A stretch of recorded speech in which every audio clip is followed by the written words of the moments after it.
Welcome back to the channel, guys. Today I've got the 2025 BMW S1000RR here, and I'm going to show you guys my first startup, or first real startup, because I'm going to be riding it today.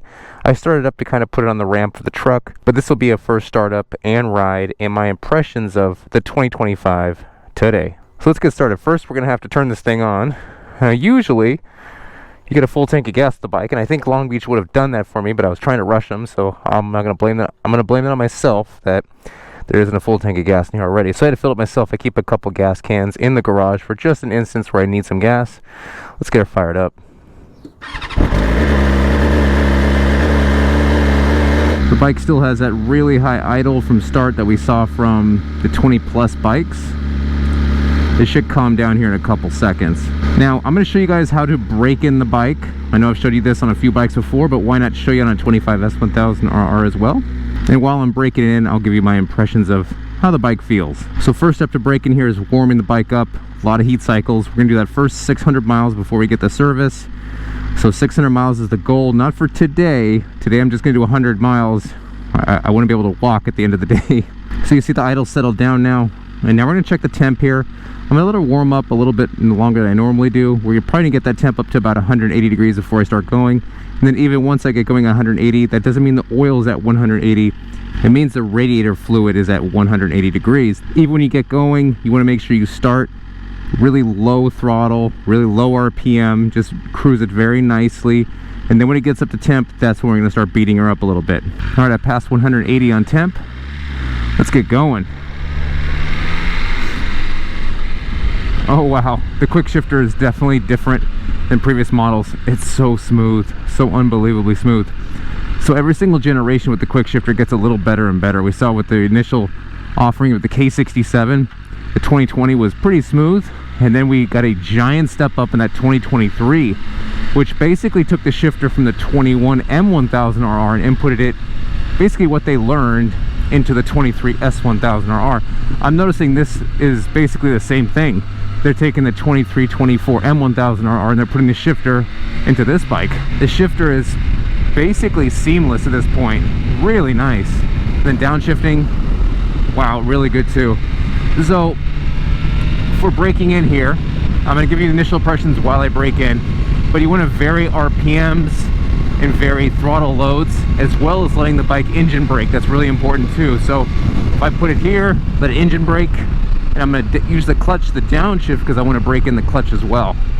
This is the best way to brake in a bike: varying RPMs, varying throttle loads, downshifting with the clutch, and letting it brake with the engine rather than the actual brakes themselves. Now of course you'll have to use the brakes at some point, but you just want to rely on them as least or as less as possible. So I'm just going to get some gas here, and then I'll show you guys exactly how to brake this thing in. I want to top this bike off really quick. I filled it up with a jug at home, but I want to make sure she's topped completely off because I didn't have enough at home to fill her completely up. All right, just got some gas, and I can tell you the warm start logic on the 25 is better than it was on the 23 or 24. It doesn't have that super high idle for a ridiculous time. It has a high idle for maybe a second, it goes back down. That's different than what we saw on the 23 and 24. And I can tell you, after riding both these bikes back to back, the 25 V4 and this 25 here, the 25 S1000, and it's not even an argument or a competition or even a hot take, this bike has much better rideability down low. And we're talking, when I say down low, anything below like 6,000 RPMs, the rideability on the S1000 is just insanely good. It feels like it can be ridden comfortably at 2,000 RPM. And that's actually not new for the S1000RR. It's always been a very good bike all around, like a Swiss Army knife of bikes. It does everything well. What Ducati does well, really well, is that it's a race bike. And it lets you know it's a race bike whenever you ride it. The heat it produces, how fast it is, the visceral sound, how violent the power is. It just lets you know it's a race bike. Whereas the BMW can be toned down so much to the point where a beginner could ride this bike without any issues. I can't get over how good this quick shifter is. A noticeable improvement from 23 and 24. All right, now we're on the freeway. We can actually start the braking process properly. Again, the idea here is to vary different loads. I'm gonna have to work completely warm here. Very different loads on the motorcycle. Why is this guy going 2 miles an hour, trash truck? Very different loads, RPMs. This is kind of how you want to break it in. So I'll give you an example here. We're at, and I like to do 6 gear stuff with the S1000. simply for the fact that 6 gears we're actually getting all the power, because we still have all these restrictions here. I felt that in in second gear, third gear.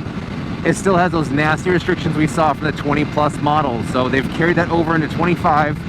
So that means when I'm commanding 100% throttle in second gear, I'm not getting 100% throttle. I'm getting 35% throttle or something like that. Ridiculous. So at least I know in 6th gear, if I vary throttle loads, I know I'm actually getting power to the bike. So you just want to kind of give it some throttle here. Let it engine brake. You want to kind of repeat this process where you're not keeping the same static RPM, but you're going through a full RPM sweep, changing gears, and you can feel the bike get faster and faster as you do this. That's the funny part. Like at 0 miles, the bike has almost, it feels like it's lacking power. Then when you get to 20, then 50, then 100, it feels like it's getting more and more power in the bike. And that's just because everything's seating correctly. Now the S1000 break-in isn't as vital as the M1000RR break-in, because this has 3 piston rings as opposed to those 2 piston rings. So again, here we go, 6th gear. I'll bring down the speed a little bit, rolling the throttle here. I'm giving it 100% right now, and then you let go. Now you want to just vary the RPMs you do this at, work your way up to 100% throttle, which is going to limit me to 9,000 RPM. When I get enough of a straightaway here, I'll show you guys 9,000 RPM limiter in 6th gear. It'll limit us to about 120 miles per hour. Let's see if I can get a good hit in here.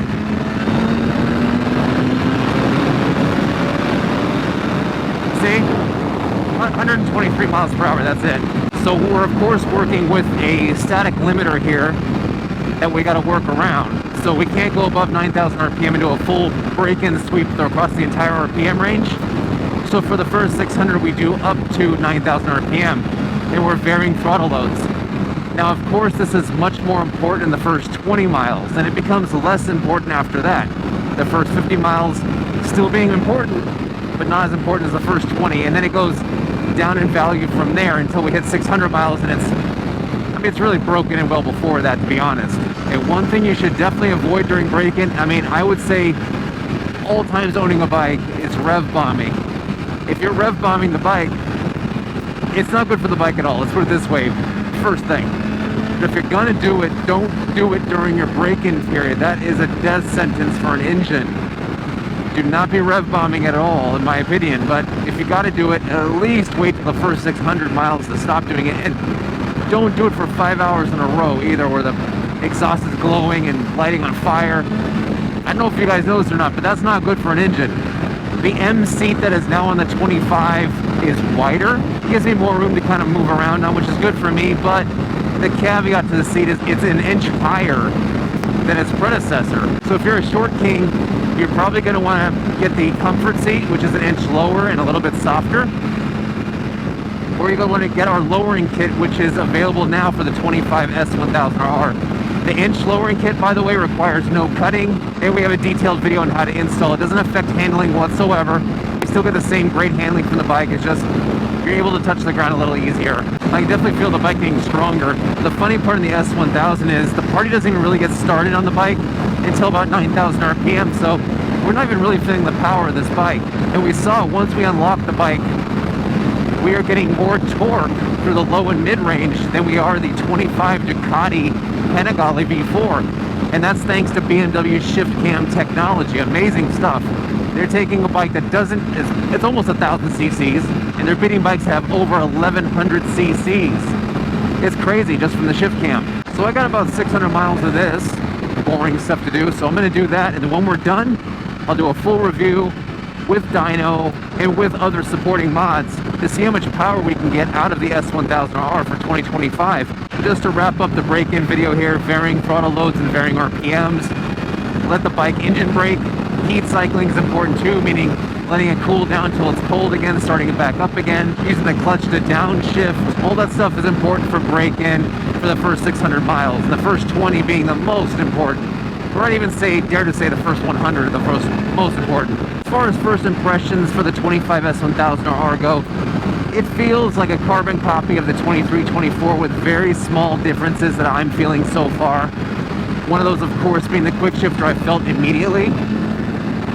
The throttle, of course, feels like I have more throttle response, but I know that's because of that 60-degree quick action throttle that BMW added for the 25 instead of the 72-degree that it was traditionally. So it's less of a throttle turn to give you 100%. Even though it's an illusion, you're not really getting more power, you're just getting the power faster.